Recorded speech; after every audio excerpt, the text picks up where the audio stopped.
ده بقى شارع عماد الدين، من أقدم شارع في وسط البلد.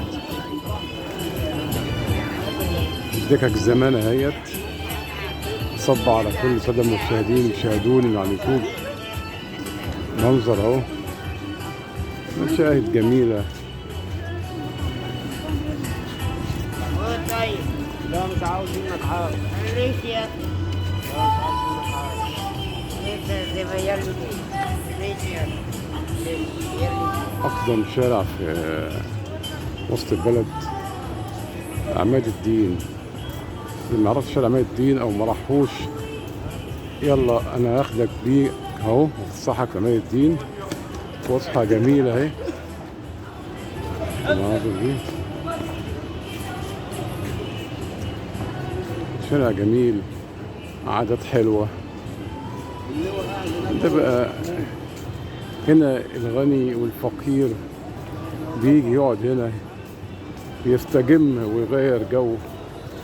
في مطاعم كتير في متناول الجميع، سندوتشات فول وسندوتشات طعمية، وناس هنا محترمين عايزين ياكلوا عيش اهو. محلات جميلة اهي، شايفين عادات حلوة أوي أوي بصراحة. عادات جميلة، مناظر جميلة من شارع عماد الدين. أصبح ومس عليكم اهو. عادات حلوة ازاي.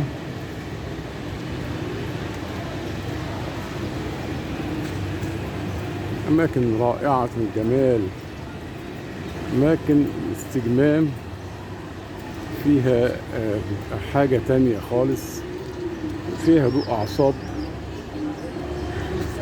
أنا بصور لكم الساعة 11 صباحا اليوم. شفتوا المنظر ده أهو عماد الدين. بس يا جماعة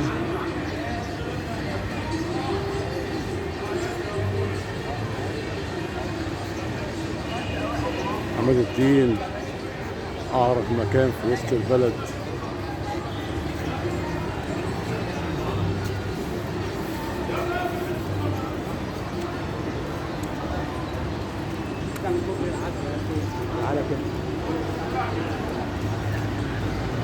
آخر الساعة أهو، اللي ما عرفش آخر الساعة، اللي ما راحش آخر الساعة وبيسمع عن آخر الساعة من الأجيال اللي هي الأشبال الجديدة اهو. اخر ساعة اهوت،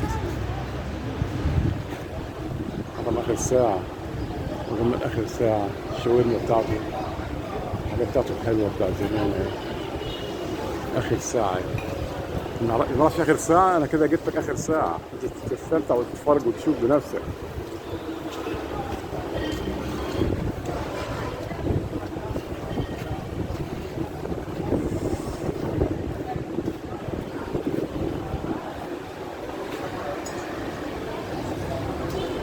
الزمالك الطراز القديم بتاع زمان اهو.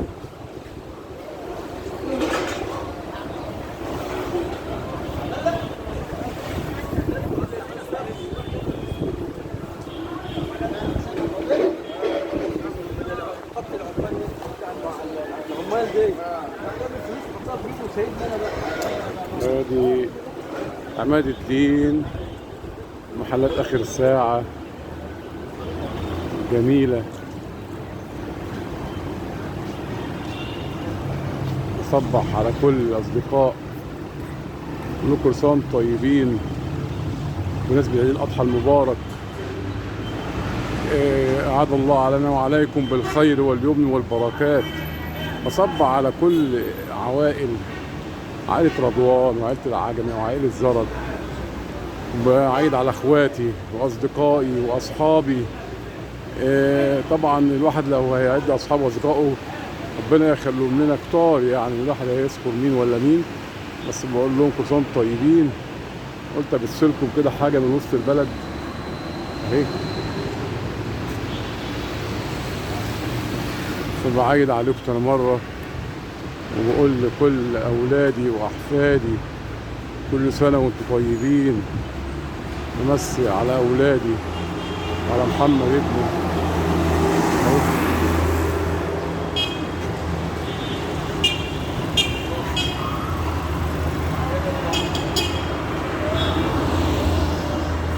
شفتوا الجمال ده يا جدعان؟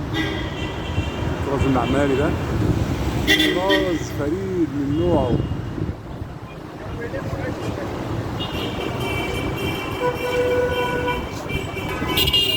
اهو مكان غاية الجمال، مكان خلاب اهو.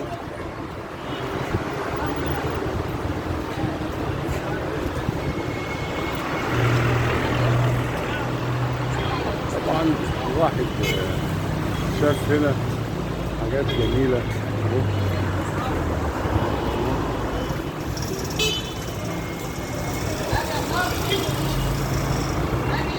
أماكن جميلة. انت مالك ايه؟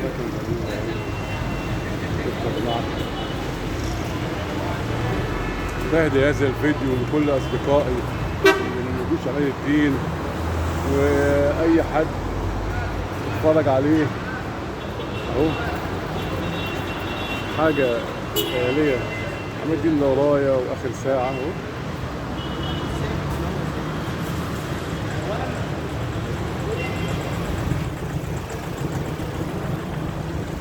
النبي الخلفي اهو.